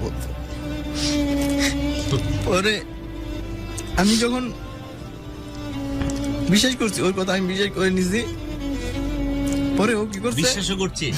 হ্যাঁ আমি বন্ধুদের সাথে এগুলো আলোচনা করতি তখন? হ্যাঁ বন্ধুদেরকে বলতাম, বাস দিতি না তোরা?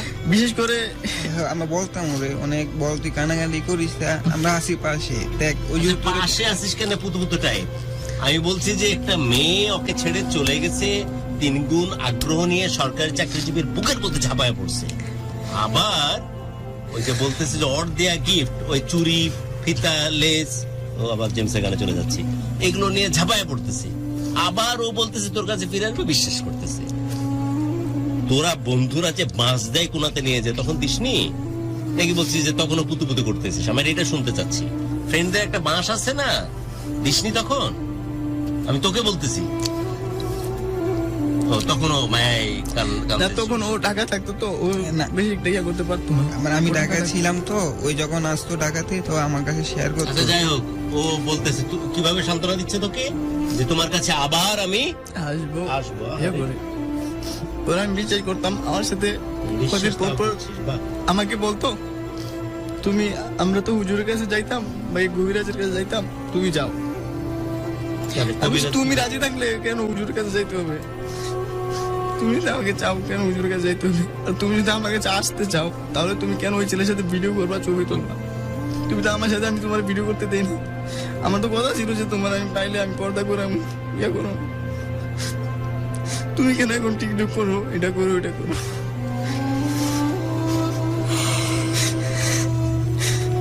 তুমি না নামাজ পড়তা,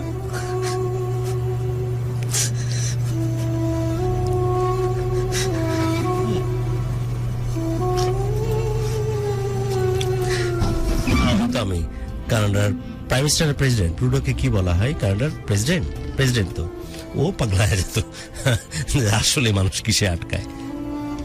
ওকে, তারপর পরে তো বলতেছে হ্যাঁ আমি আসবো তোমার কাছে, এরকম এরকম বলার পরে পরে আমি বলছি হ্যাঁ ঠিক আছে, তাহলে আমি এরকম ইয়ে করবো। পরে আস্তে আস্তে ওই যে এগুলো বলতো, তখন আমি এগুলো প্রুফ রেখে দিতাম, কারণ আমি জানি হয়তো আমার কোনো প্রবলেম হতে পারে সামনে। আমি আবার এগুলো মেসেজগুলো এসএস দিয়ে রাখতাম, বর্তমান কি দিয়ে রাখতাম। পরে লাস্ট জুন মাসের এপ্রিল মাসের 3 তারিখ লাস্ট আমার দেখা হয়েছিল ওর সাথে। এই মাস এই ইয়াতে গত অক্টোবরের 10 তারিখ ওর বিয়ে হয়, 14 তারিখে, অক্টোবরের 14 তারিখ ওর বিয়ে হয়। প্রায় 6 থেকে 7 মাস। লাস্ট ইয়ার হ্যাঁ। 2022। হ্যাঁ 14 তারিখ ওর বিয়ে হয়। পরে আমার সাথে কন্টিনিউ কথা বলতো, আমি তো আশা থাকতাম, আমি এখানে দৌড়াইতাম ওইখানে দৌড়াইতাম, কথা হচ্ছে তোর সাথে? কথা হতো তখন, এখন তো না, তখন হতো 5-6 মাসের মতো। আমি আমার করার জন্য আর কি কত চেষ্টা করতাম। ও বলতো যে আমার নানার কাছে যাও, ওর নানার কথা শুনতো, ওর কথা শুনতো, ওর কথা শুনতো, আমার নানার কাছে যাও, ওর কাছে, আমার যেখানে পাঠাতো, আমার এভাবে পাঠাতো, এভাবে পাঠাতো। আমি সব জায়গায় গেছি, আমি এমন কোনো চেষ্টা নাই আমি করি নাই। যেমন ওর ফ্যামিলি সবার পায়ে পর্যন্ত আমি দিয়ে দেবো। ফোন আছে?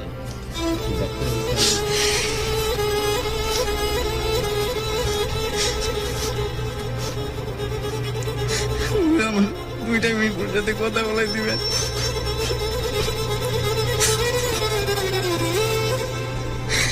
2টা মিনিট আমার ওর সাথে কথা বলাই দিবেন।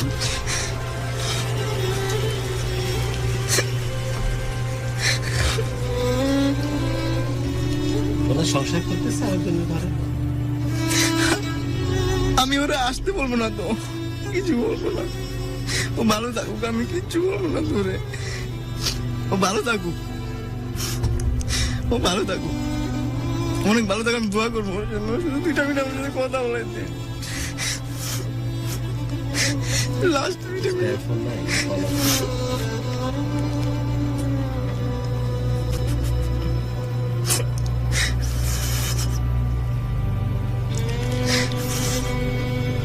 ও আমার মাঝখান দিয়ে বলতেছে, ফোন দিয়ে কি বলবো? বলবো দাঁড়ান, সংসার করতে চাচ্ছিস? একজনের না, না, সংসার থেকে বাইরে না, না, নিয়ে এসে? না, না, এটা বলবো তুই তো না। এরকম বিকৃত ছেলে না বলে আমার তাই মনে হচ্ছে। না, আমি এরকম কিছু বলবো না। তাহলে কি করবি, কি বলবি, কি শুনবি? এখন বয়সটা আমার কথা কি যাচ্ছে? যাচ্ছে। কি আমি তো আমার যতটুকু তোকে দেখে মনে হয়েছে তুই এই টাইপের ছেলে না, যোকে বলবি যে তুই তোর সংসার ফেলে দে আমার কাছে আর না, না, আমি এটা বলবো না, 2 জীবনে মিনিট বলবো যদি না। ব্যবস্থা করেই ফেলি তোর জন্য, তাহলে কি বলবি? ওর বয়সটা শুনবো। হয় আমি আজকে 3 থেকে 4 মাসের মতো ওর বয়সটা শুনতে পারতেছি। কি নাম? লাস্ট তোর নাম যেদিন কি? সাকিব। সাকিব, কি বলবো আমি?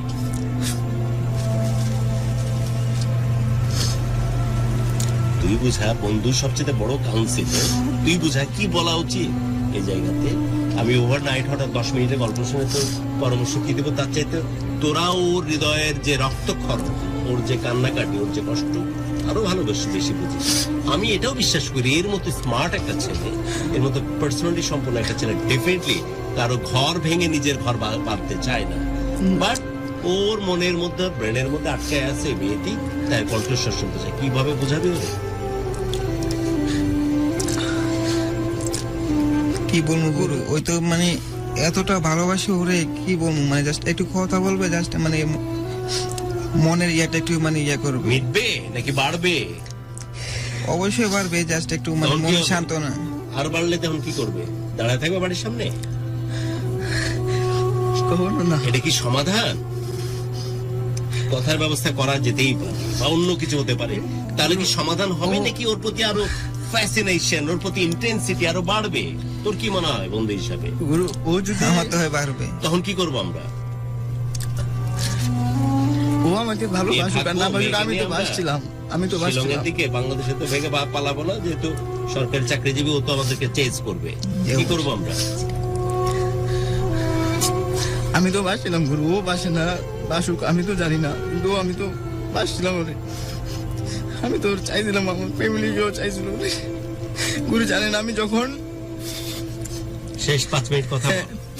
আমি যখন বললাম লাস্টে যে তোমার পাসওয়ার্ডটা তো, ফেসবুক পাসওয়ার্ডটা দাও আমাকে, আমি জানতে চাই, বিশ্বাস করবেন আমি দেখি যে ওর যারা জিজ্ঞেস করতো যে হাসানের কি অবস্থা, নীলের কি অবস্থা, ওরে কি আসলে তুই ভালোবাসস, কই না ও জাস্ট আমার ফ্রেন্ড, আমি ওর সাথে জাস্ট এমনি কথা বলি বা মাঝে মাঝে মেসেজ সবই দেয়। তো বুঝছস নিলয়, তাহলে কিসের জন্য এই ফ্যাসিনেশন ওই মেয়ের প্রশ্নে?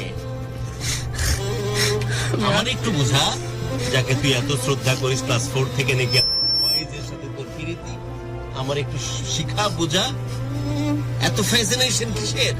আমি মায়েরটা জানতে পারতেছি। মায়া ছাড়তে পারছে না।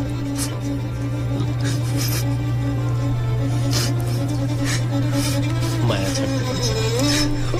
ওর আম্মুর কাছে বলে যে, ওর আত্মীয় স্বজনের কাছে বলে যে আমাকে কোনো সিরিয়াসলি নেই নাই, আমাকে ফ্রেন্ড Okay. হিসাবে দেখছে, না, friend আমাকে কোনো সিরিয়াসলি নেই, আমাকে কোনো নাকি সিরিয়াসলি নেই নাই। তুই সিরিয়াস ভাবে নেওয়ার জিনিস না, তো সরকারি চাকরি নাই তাই। ও আমাকে একদিন বলে যে, মানে ওর নাকি ওর বাবা মাকে বলে, ওর বাবা মা যখন বলতো যে তুই যে ওর সাথে কথা বলোস, তো ও তো মানে তোকে একটা জিনিস এরকম, ওর বাবা মা তো বোঝে না যে একটা মানুষ তো সম্পর্কে গেলে তো বোঝে সবাই, তো ও ওর বাবা মা যখন এগুলো বলার পরে ও বলতেছে তোমরা সরকারি ছেলে দেখো, আমি দেখে বিয়ে করে নিব, তোমরা এটা নিয়ে চিন্তা করো না, এগুলো বলতো। এগুলো আমি আসলে জানতাম না, এগুলো আমি পরে জানতে পারছি, অনেক পরে। যদি আগে জানতাম হয়তো ওগুলো এখন বলতেছি, কারণ আমি পরে জানতে পারছি এগুলো আমি আগে জানতাম না। আগে জানলে হয়তো ওরকম ভাবেই করতাম সব কিছু। আমি কি সব করতি? পরে জানতে সরকারি চাকরি হয়তো ওরকম ভাবেই রিলেশনটা আগাইতাম, অতটা সিরিয়াস হতাম না, অতটা সিরিয়াস হতাম না। সরকারি চাকরি দিতে পারে এমন একটা কোনো মানুষকে হয়তো তার ভালো লাগা জিনিস সাপ্লাই দিতি, তাকে ঘুষ দিয়ে দিতি। গুরু জানেন, আমি আমার বাসার টাইলস গুলো পছন্দ লাগাইছি। তুমি আসবে তাই? ও আসবে, ও ভিডিও কল দিয়ে দেখাইছি যে দেখো তোমার কোনগুলো পছন্দ হয়। ও সেইগুলা ওরা, আমি আম্মুর ছবি পাঠাইছি, ভাবিকে ছবি পাঠাইছি, দেখেন এগুলো ভালো লাগে কিনা। বলছে হ্যাঁ এগুলোই সুন্দর, এগুলোই লাগাইছি। মেয়েটা যেন পছন্দ করে। জি।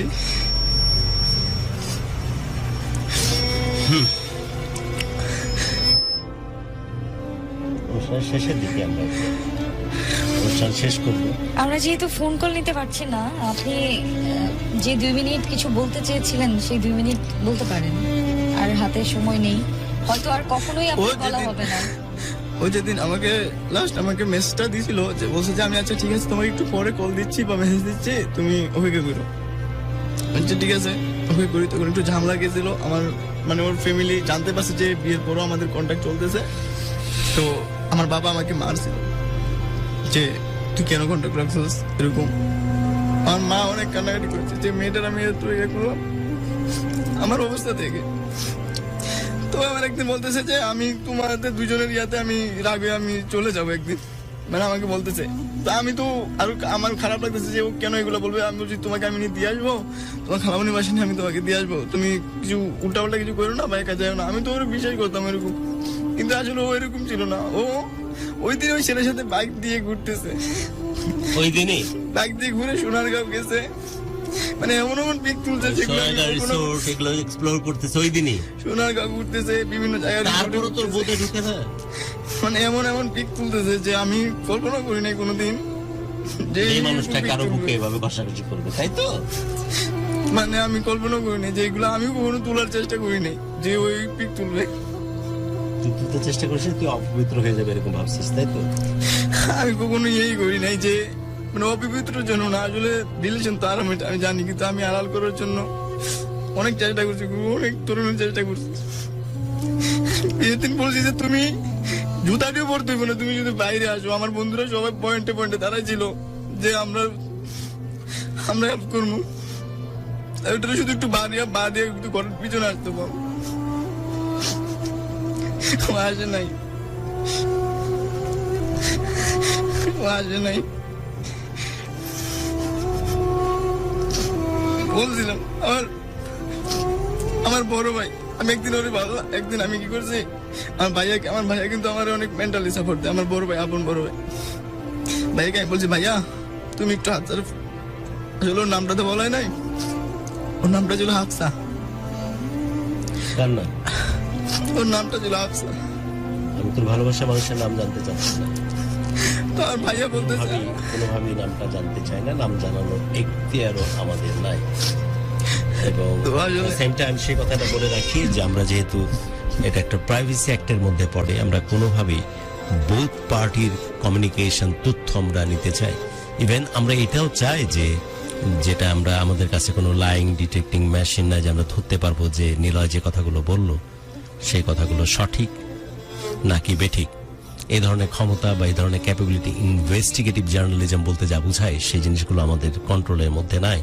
তবে আমরা বিশ্বাস করতে পছন্দ করি যে ভালোবাসার বাংলাদেশ ঢাকা FM 90.4 এর ক্যানভাসে যারা আসবে তারা হয়তো সঠিক বলার চেষ্টা করবে, ইন্টেনশনালি কোনো মানুষকে নেগেটিভ কোনো জায়গাতে দাঁড় করানোর চেষ্টা করবে না, তারা ইন্টেনশনালি কোনো মানুষকে মানে নাঙ্গা করার জন্য এই ধরনের কোনো উদ্যোগ গ্রহণ করবে না। সে কারণে আমরা কিন্তু তাদেরকে অফিয়ারে বলে রাখি যে কোনোভাবেই অপোজিট যে পক্ষ তার কোনো ডিটেইলড কোনো ইনফরমেশন, তার নাম ঠিকানা কোনো কিছু ডিসক্লোজ করা যাবে না, কারণ আমরা এটা করার জন্য এই এখতিয়ার এই অধিকার আমরা রাখি না।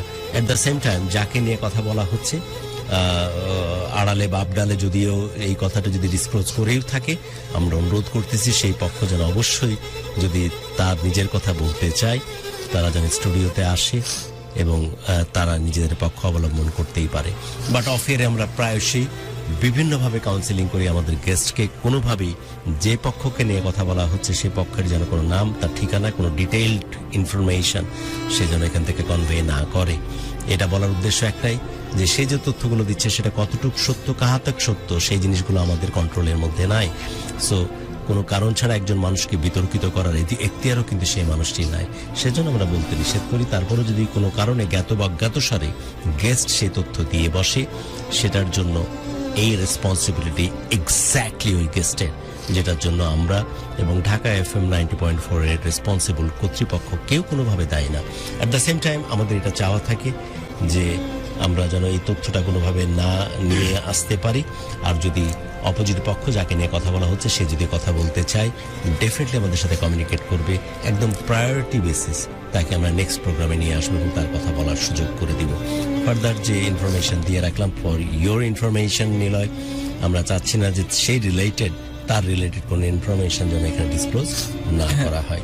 ওকে, তারপর ওরা একদিন আমি আমার বড় ভাইকে বললাম, লাস্ট 2 মিনিটস ফর ইউ। হ্যাঁ, ভাইকে বললাম ভাইয়া, এবং শাহিন আমার ফ্রেন্ড, ওরে বললাম যে তুই একটু বল যে আমি খুব অসুস্থ, আমাকে হসপিটালে, এমনিতে আমি ওর ইয়াতে আমি খুব অসুস্থ হয়ে গেছিলাম, এমনিতে মাইগ্রেনের প্রবলেম হয়ে গেছে ওর জন্য, খুব টেনশন করতাম ওর নিয়ে যে হারাই নিয়ে ফেলি শেষ পর্যন্ত এটা হয়েছিল, খুবই টেনশন করতাম। তো ভাইয়াকে আরো শাহিনকে বললাম যে তুই একটু বল, ভাইয়াকে ফোন দিয়ে বললাম যে ভাইয়া একটু বলো, ওরে বলো যে আমি এরকম অসুস্থ, হসপিটালে ইয়া করবো। তো ও কি করছে, আমার প্রতি রাগ, ওই ছেলের প্রতি আস্তে আস্তে ইনভলভ হয়ে গেছে। তো বলতেছে যে আমি ইয়া করবো, ও বলতেছে যে আমি ফোন দিচ্ছে, আমাকে ফোন দিচ্ছে, আমি ফোনটা ধরতে পারতেছি না, এরকম হসপিটালে।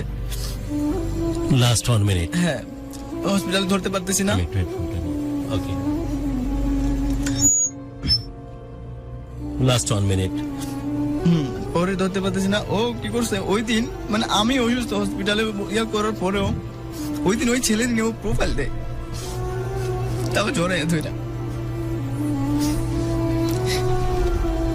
তুই কি কোনোভাবে ছেলের দোষ খুঁজে পাস? কালেমা পড়ে বিয়ে করেছে, কবুল বলেছে, তাকে জড়ায় টড়ায় ধরতেছে, এটা কি দোষের তোর কাছে মনে হয়? আমি না, তুই ভাবিস ওই মেয়েটির ইন্টেনশন এবং তার আমি দোষের কিছু বলতেছি না, কিন্তু আমাকে তো বিয়ের পরও কথা দিতেছে বারবার করে, আমি তোমাকে চাই, আমি তোমার কাছে যাবো। তো এটা কেন? আমি এটাই আপনার কাছে এখন বলতে গেছিলাম যে এটা কেন, এটাই জিজ্ঞাসা আমার কাছে, তাই তো? এটা কেন যে আমাকে তো এভাবে টর্চার করার কোনো দরকার ছিল না, মেন্টালি মানে আমাকে তো এরকম করার কোনো দরকার ছিল না মেন্টালি। আমাকে এভাবে ঘুরে ঘুরে আমার এভাবে ঠকানোটা কেন হয়েছে?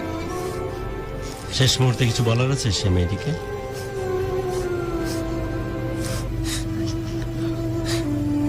ভালো আছে কিনা বা কোথায় আছে আমি জানি না। কিছু বলার আছে? নাই? না। ওকে, আমরা কিছু টেক্সট নিই, একদম ডিটেইলড কিছু টেক্সট নিয়ে তারপরে অনুষ্ঠান শেষ করছি।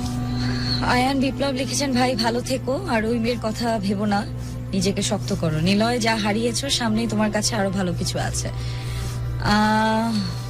গুরু, আচ্ছা সবাই আসলে মানে মেয়েটা ছলনাময়ী, দূরত্ব জানে, শুধু একদিন খুব বেশি নিকটে ছিলাম, সেইম আমারও অবস্থা। সিফাত লিখেছেন। খায়রুল ইসলাম লিখেছেন, আসসালামু আলাইকুম, একসময় অনেক ভক্ত ছিলাম, গুরু নিলয়কে সাহস দিন। কেমনে কোত্থেকে সাহস দিবে? রাজশাহী থেকে শুনছেন অনেকেই। আজকে গুরু কেঁদে ফেললেন। এটা হয়, এটা যতদিন আমি চাই যে আমার এই আবেগ যেভাবে কাজ করবে, আমার গেস্টদের কান্না এবং কষ্ট আমাকে প্রভাবিত করবে, ততদিন পর্যন্ত লাভ গুরুর ব্যানারে চেয়ারে আমি বসবার যোগ্যতা রাখি। এবং আজও দিস ইজ রিয়েলি আনইউজুয়াল যে এত 17-18 বছর প্রোগ্রাম করার পরেও আজও রাতে প্রোগ্রাম করে গিয়ে বাসায় আমি ঘুমাতে পারি না, দীর্ঘক্ষণ প্রায় রাত 3:30 থেকে 4টা নাগাদ ছটফট করতে থাকি। এবং যেভাবে আমার কলিজার সাথে তার কলিজা গেস্টের মিলিয়ে ফেলি, যেভাবে তার মানসিকতার সাথে আমার মানসিকতা মিলিয়ে ফেলি, আমি স্বাভাবিক বোধ করতে পারি না। মনে হচ্ছে যে এই প্রোগ্রাম থেকে যাওয়ার পরও পরবর্তী 2-3 ঘন্টা তার ছায়া এবং তার কায়া আমাকে যেন প্রভাবিত করতে থাকে।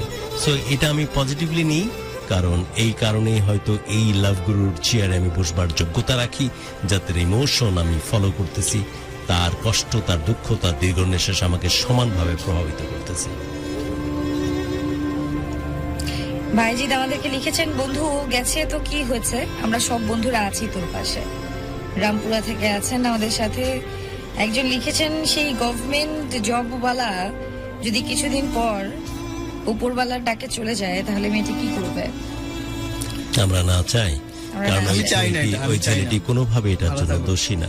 ছেলেটি সাধারণভাবেই স্বাভাবিকভাবে একটা মেয়েকে বিয়ে করতে চেয়েছিল এবং ফাইনালি তার সাথে তার বিয়ে হয়েছে। সে হয়তো বেচারা জানেও না এর পেছনের কত বড় লম্বা হিস্ট্রি বা কি ধরনের গল্প পিছনে লুকিয়ে আছে। না গুরু সব জানতো।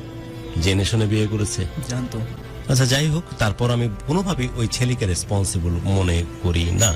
বাট তোমার কথা যদি সত্যি হয়ে থাকে নিলয়, যে একদিকে এই ছেলেটির সাথে সম্পর্ক রাখছে, আরেকদিকে তোমাকে আটকে রাখার চেষ্টা করছে, সেটি সত্যিকার অর্থে গর্হিত অপরাধ, এই কথা যদি সত্য হয়ে থাকে। বাট কোনোভাবে আমি ছেলেটিকে রেসপন্সিবল করতে পারছি না। তারপর ভালো থাকুক পৃথিবীর সকল ভালোবাসা, দুঃখকে শক্তিশালী করে ওই মেয়ের অপেক্ষায় থেকো না। যে চলে যাবার সে চলে যাবে, সে অজুহাত দেখিয়ে যাক আর যেভাবেই যাক, যাবেই, বাধা দিয়ে তাকে রাখা যাবে না। ভালোবাসা খুব কষ্ট দেয় গুরু। আমরা অনেকেই ওই মেয়েটাকে চিনি। মামিন উদ্দিন আছেন। হ্যাঁ, এটা ঠিক যে আমরা বারবার বলছি যে আমাদের কাছে মিথ্যা পরীক্ষা করার কোনো অস্ত্র নাই, কিন্তু যে পরিমাণ টেক্সট আসতেছে বিভিন্ন সোর্স থেকে, অনেক টেক্সট, এবং সবাই বলছে যে মেয়েটিকে চিনি, এই মেয়েটি আসলে ছলনাময়ী, এই ছেলেটির সাথে যে ঘটনাটা ঘটেছে সেটি সত্যি মানবার মতো না, এই অ্যাকনলেজমেন্টটা অনেকেই দিচ্ছে। এতগুলো সাক্ষী দাঁড় করিয়ে ফেললে আদালতও কিন্তু মেনে নিবে যে আসলেই মনে হয় ব্যাপারটা সঠিক। হোয়াট এভার ইট ইজ, ওই ছেলেটি মেয়েটিকে বিতর্কিত করাও আমাদের উদ্দেশ্য না, একে জিতিয়ে দেওয়াও কোনো উদ্দেশ্য না। দিন শেষে ওর কলিজা ফানা ফানা হয়ে যাচ্ছে। দিন শেষে দীর্ঘ নিঃশ্বাসে ঢাকা FM 90.4 এর ইথার কম্পমান অবস্থায় আজকের আমাদের ভালোবাসার বাংলাদেশের স্টুডিও, এর কষ্টে সত্যিকার অর্থে আমাদের ইথার ভারী হয়ে উঠেছে। This is so important. এবং ওই মেয়েটির কি অ্যাকনলেজ করলো কি করলো না, it doesn't make any sense. But দিন শেষে আমার নিলয় যে ভালো নয় সেটা তো আমরা খুব পরিষ্কারভাবে বুঝতে পারতেছি। সেখানে তো কোনো রকমের কোনো পরিবর্তন আসবে না তার কোনো খারাপ কোনো ঘটনার জন্য, বাট তার জীবনে যদি খারাপ কিছু ঘটে যায় তার জন্য। আমরা সত্যিকার অর্থে ওয়ারিড এই ছেলেটির জন্য। তারপর নিলয়, তুমি উঠে দাঁড়াও এবং তাদেরকে দেখিয়ে দাও তারা যেন বুঝতে পারে কলিজার টুকরা হারিয়েছে। তুমি চেষ্টা করলে পারবে। কষ্ট মানুষকে অনেক উপরে উঠিয়ে দেয়। অবহেলার দুঃখ না পেয়ে তুমি উপরে উঠে যাও। আমিও তাহাকে হারিয়েছি, রাকিব শিকদার লিখেছেন। আজও বুঝতে পারছি কষ্ট কাকে বলে। রাসেল পাটোয়ারি লিখেছেন, একটা ছলনাময়ী মেয়ে যে একটা ছেলেকে কত নিচে নামিয়ে দেয় তার একমাত্র বাস্তব প্রমাণ আমি আজও একটা জায়গায় আটকে আছি। নিলয়, বিশ্বকবি রবীন্দ্রনাথ ঠাকুরের ভাষায় বলতে চাই যে হারিয়ে যায় তা আগলে বসে আর কি হবে, তুমি ওকে ভুলিয়ে দাও ভাই, সামনের দিন তোমার মঙ্গল হবে। গুরু নারী কিসে আটকায় আপনার মুখে শুনতে চাই, এটা নিয়ে গুরু কথা ওকে, আমরা বরং এটা নিয়ে কথা বলি যে আসলে নারী বা পুরুষ কিসে আটকায়।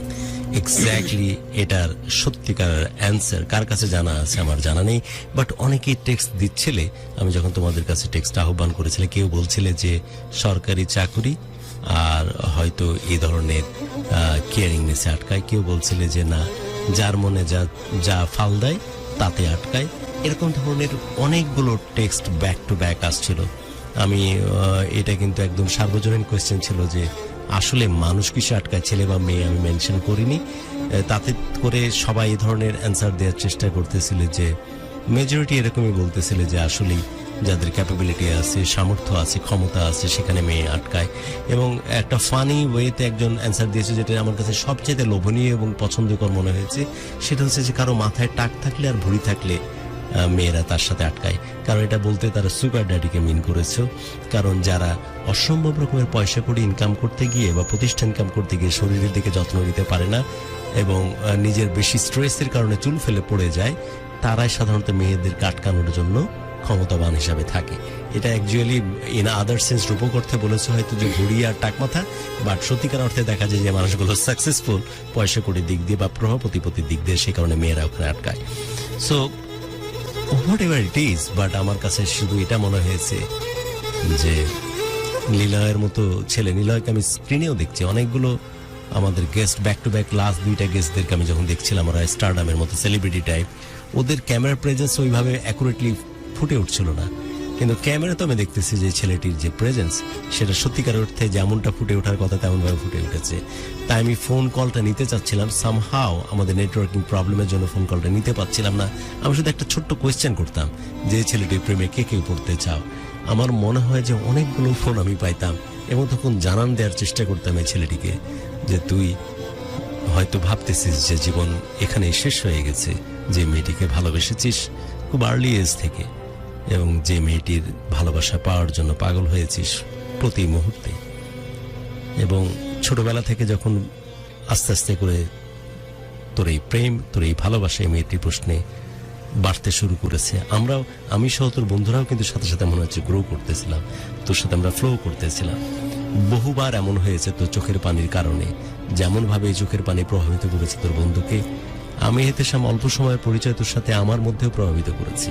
কয়েক দফায় এই চোখের পানি আমারও চোখের কোণা দিয়ে গড়িয়ে পড়েছে, কারণ আমার কাছে মনে হচ্ছে যে এত যত্ন করে একটা মানুষকে ভালোবাসতে পারে, এত এত এত পরিচর্যা নিয়ে একটা মানুষ একটা মানুষের প্রেমে পড়তে পারে। ও বলে সবসময় যে তোমার মতো করে আমার কেউ ভালোবাসতে পারবে না। এক্স্যাক্টলি তাই কেউ বলে সবসময়। সো এই কোয়েশ্চেনটা যখন করতেছি ট্রুডোর কারণে, এই কোয়েশ্চেনটা এখন একটা ইউনিভার্সাল কোয়েশ্চেনে পরিণত হয়েছে যে কে কিসে আটকায়।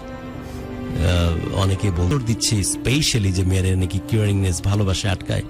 আমি ভাবছিলাম তোর প্রত্যেকটা মুহূর্ত দিয়ে আমিও ট্রাভেল করতেছিলাম, যেভাবে বর্ণনা দিচ্ছিলি যে বাড়ির টাইলস থেকে শুরু করে সবকিছু সাজানোর চেষ্টা করা হচ্ছে, তুই ব্যস্ত হয়ে গেছিস যে বাড়িটা যে মানে রেনোভেশনের কাজ চলছে, ওর মন মতো যেন রেনোভেশন আসে, যাতে করে ও শান্তি পায়, এ বাসাতে থাকবে, এখানে বসবে, তার বাথরুমটা কেমন হবে, তার বাকি বাথটব কেমন হবে, বারান্দাটাই বা কেমন হবে, এত ছোট ছোট ব্যাপারে তুই সতর্ক যাতে করে ওর থাকতে ভালো লাগে। সো এত যত্ন, এত মহব্বত, এত ভালোবাসা, এত কেয়ারিংনেস একটা মানুষকে তো আটকাতে পারেনি। ওই সরকারি চাকরি তো ডেসপারেটলি মেয়েটিকে সেই জায়গাতে নিয়ে গেছে, রাইট? সো আমার কাছে আসলে আমি কনফিউজ যে অসম্ভব রকমের কেয়ারিংনেস ভালোবাসা দিয়ে সত্যি কি মেয়েদেরকে আটকে রাখা যায়? আচ্ছা, তাহলে এই প্রশ্ন তো উত্তর বাদ, এই প্রশ্ন উত্তর নেওয়া গেল না যে শুধু কেয়ারিংনেস দিয়ে ভালোবাসা দিয়ে মেয়েদেরকে আটকানো যায় বা কোনো মানুষকে আটকানো যায়। তাহলে আমার মনে হয় এটাই দাঁড়ালো শেষ পর্যন্ত যে ছেলেটি খুব ফান করে লিখেছে, যার মনে যা কাজ করে তার মনে হয় ওইটা দিয়ে আটকায়। অর্থাৎ এক একটা মানুষ এক এক ভাবে হয়তো কারো দ্বারা আটকায়। এখন ঘটনা হচ্ছে যে আমরা কি শিকারী পুরুষের মতো যে কাউকে না কাউকে আটকানোর চেষ্টা করব, নাকি যে মানুষটি সত্যিকার অর্থে আমার ভালোবাসাকে বুঝবে না, আমার ভালোবাসার এই এভরি ডিটেলগুলোকে ধারণ করতে পারবে না, তাকে আমরা বলবো যে লেট ইট গো, তুমি চলে যাও, কারণ আমার ভালোবাসা বা আমার মহব্বত বুঝবার জন্য যে যোগ্যতা মিনিমাম আজকের পর থেকে আসলেই তুই বন্ধ করে দে। এর জন্য যা যা করা লাগে প্লিজ তুই কর, বাট আজকের পর থেকে এই মেয়েটির ভাবনা বন্ধ করে দে। আমি সেভারাল টাইম এটা একটা সায়েন্টিফিক এক্সাম্পল দিয়েছি, মানে এমনটা হয় যে বাইরে হতে পারছিস না, তাই তো নোটিফিকেশন আওয়াজ শুনলে বা একটা কল ভাবছিস যে ওই মেয়েটিরই মনে আমি মনে হয়। হয় উনি দিয়েছে একটা আননোন নাম্বার, আমি ভাবি যে ও মনে কল আচ্ছা, দিয়েছে। এইটা কিন্তু ও খুব মনে হয় বলছে। এইটা কিন্তু খুব অবাক করা তথ্য না। আমি এর আগে কয়েকবার আমি ইনফরমেশনটা শেয়ার করেছি, তোর অবগতির জন্য আরেকবার ইনফরমেশন দিই। এটা একটা সায়েন্টিফিক ব্যাখ্যা আছে। যেমন এই যে তোর কাছে আমার এই চেয়ারটা নিয়ে আর একটু কাছে আয়, তুই ভাবতেছিস যে তোর সাথে ঘটতেছে, বিষয়টা কিন্তু এরকম না। আমি তোকে এক্সাম্পল দিয়ে বোঝাচ্ছি, এটা আমি এর আগেও বলেছি ঢাকা এফএম এর এই চ্যানেলে, তোর অবগতির জন্য বলতেছি। নোটিফিকেশন আসছে, নোটিফিকেশন পুং করে আসছে, এই মনে হয় আমার ওর কোনো একটা কমিউনিকেশন। টেক্সট আসছে, মনে হয় ওর communication. Phone ring, first neuron blink করতেছে, মনে হয় তার ফোন, রাইট? আচ্ছা, কাহিনীটা হয় কোথায়? এই যে তোর মাথা, অসম্ভব সুন্দর চুল, দারুণ সুন্দর মুখ আর চমৎকার গায়ের কালার, তো এই মাথার মধ্যে বিভিন্ন রকমের প্রকোষ্ঠ থাকে। এই যে বিভিন্ন রকমের প্রকোষ্ঠ একদম তোর ভেতরে, এই প্রকোষ্ঠের মধ্যে একটা প্রকোষ্ঠ থাকে যেখানে নিউরনের বসবাস। এই নিউরনের মধ্যে যখন তোর ভালো লাগা তৈরি হয়, যেমন আমার সাথে যখন প্রথম দেখা হলো না তো, এটাও কিন্তু একরকম ভালো লাগে যে এই মানুষটার সাথে আমি ক্লাস 4 থেকে এর কথা শুনতাম যে এভাবে গল্প করতো আর কাব্য করতো যে চলো আকাশ ছুঁয়ে দেখি, চলো স্বাধীন। এই কথাটা একজনকে মেনশন করে আপনি একটু বলবেন যে আমার কাজিন শাকিল। শাকিল তোকে মেনশন করে বলছি, ওকে শাকিল তোকে মেনশন করে বলছি, বাট আমি বলছি অ্যাকচুয়ালি আমার নিলয়ের জন্য যে চলো আকাশ ছুঁয়ে দেখি, চলো স্বাধীন দেশটারে বুকে বেঁধে রাখি। তোর দেখ ওই ভালো লাগতেছে নাকি লাগতেছে না বলতো? ভালো লাগা মানে কি জানিস জান? ওই যে অনেকগুলো প্রকোষ্ঠ থাকে না নিউরনের ব্রেনের মধ্যে, ওই নির্দিষ্ট একটা প্রকোষ্ঠ থাকে যেখানে একটা রঞ্জক পদার্থর নিঃসরণ, হুরের কোনো প্রয়োজন নাই, পৃথিবীতে তো হুর নেমে এসেছে, রাইট? এই তখনই এই নিঃসরণগুলো হয় এবং মানুষ এতই বেশি অসহায় ওই নিঃসরণ থেকে বের হতে চায় না বা বের হতে পারেও না, তাই সে ওর কথা ভাবে আর হরমোনের নিঃসরণ হতে থাকে। But this is freaking tricks there. তুই চাইলেও এই নিঃসরণটা শিফট করে অন্যদিকে নিয়ে যেতে পারিস। কেমন? যেমন তুই চাইলে যদি তুই সবচেয়ে বেশি পছন্দ করিস হয়তো ক্রিকেট খেলা, সাকিবকে স্ট্রোক করতে দেখলে তোর মাথা খারাপ হয়ে যায়। সাকিব যখন ওভার দ্য বাউন্ডারি করে একদম অন স্টেপ এগিয়ে এসে, তখন তোর পাগল হয়ে যায়, তখন কিন্তু একই নিঃসরণ হবে। এমন না যে তার জন্য আলাদা প্রকোষ্ঠ তৈরি হবে। এবং ওই জিনিসটার মধ্যে যখন আস্তে আস্তে বেশি বেশি ঢুকতে থাকবি, দেখবি যে নিজের অবচেতন মনে কখনো মেয়েটি ওখান থেকে বের হয়ে গেছে। তখন সাকিবের cover drive, straight drive, over the top, এই জিনিসগুলো তোকে পাগল করে তুলবে। আমি কি বুঝাতে পারছি না? শাসিত হোক, শুধুই ভালোবাসা। আমার বন্ধুদেরকে নিয়ে দুইটা কথা বলি। বলে যে নিয়াল, তোর কিন্তু একটা ভাগ্য, তুই কি জানিস আমার বন্ধু ভাগ্য খুব খারাপ। একটা খুব ক্লোজ বন্ধু ছিল, মারা গেছে গত 2 বছর আগে। তোর বন্ধু ভাগ্য খুব ভালো, এটা আমি বারবার বলতেছিলাম। আমার বন্ধু অনেকগুলো এবং সবাই খুব সিরিয়াসলি তোর সাথে আছে। বল। আমার বন্ধু নিহাল, শাহিন, রনি, হেলাল, হিমেল, সাবিদ, সোহাগ, সাকিব আছে 3টা, রিপন আছে 2টা, মানে সবাই টেক্সট করতেছে। হ্যাঁ সবাই, মানে সবার কথা তো এখন আসতেছে না মাথায়। তারপরও তানবীর, মানে শাকিল তো বললাম, শাকিলের জন্য একটা মেসেজ দিলেনও, আই লাভ ফ্রেন্ডস, কারণ আমার মনে হয় অনেক পছন্দ করে শাকিল। আমার কাছে মনে হয় এটাই যে পৃথিবীতে একমাত্র সম্পর্ক যারা মানুষ নিজের কিছুদিন আগে তৈরি করে। ওর আম্মু মারা গেছে তো কিছুদিন আগে দেশের বাইরে চলে গেছে, খুব ভালো লাগে ওর জন্য মাঝে মাঝে। যাই হোক, এভাবে আগলে রাখো বন্ধুদেরকে আর এভাবে ভালোবাসো। আর তোর জন্য শুভকামনা থাকলো, দোয়া রাখিস। আর আমার জন্য যেন ইনভিটেশন অ্যাকচুয়ালি আসে, তুই বিশ্বাস কর আমি কথা দিই, সেটা আমি কিন্তু পালন করি। আমার কিন্তু 2 ঘন্টা নোটিশে আমি যদি ঢাকায় থাকি বা ঢাকায় প্রোগ্রাম হয়, তাহলে 2 ঘন্টা নোটিশের জন্য জানতে পারি আমি নাগিন ডান্স করে তোর মেহেদি এবং হলুদের প্রোগ্রামকে মাথায় রাখবো। That's for sure. আজকে বিদায় নিচ্ছি, সবার জন্য দোয়া, ভালো থাকিস, টেক কেয়ার। ডিয়ার লিসনার্স, দেখতে দেখতে আমরা এই আয়োজনের একদম শেষে চলে এসেছি। তাই এখন যেটা আমরা করতে পারি সেটা হচ্ছে নিতে পারি। এবং এই বিদায়ের এই সময়টাতে আমি একেবারে শেষের দিকে নাফিজ রায়হান যিনি লিখেছেন নেক্সট এপিসোডে আসলে আপনারা মেয়েটাকে দেখতে চান। আমরা যেটা আবারও বলি যে আজকেও হয়তো চাইলে আমরা তার শ্বশুর বাড়িতে কল করতে পারতাম, কিন্তু আমরা আসলে এটা চাই না, কারণ একটা মানুষের সংসার এটা কোনোভাবেই আসলে আমাদের ঢাকা এফএম পরিবার এই ব্যাপারে সাপোর্ট করে না যে আমরা আসলে তার ইনলজে গিয়ে ঝামেলা করব, সেটা আসলে সম্ভব না। তবে আমাদের এই প্ল্যাটফর্ম সবার জন্য উন্মুক্ত। আগামীকালকে যদি মেয়েটি আসতে চায়, মেয়েটি এসে তার পক্ষ থেকে তার স্টোরি শেয়ার করতে চায়, আমরা তাতেও আসলে তাকে সাধুবাদ জানাবো।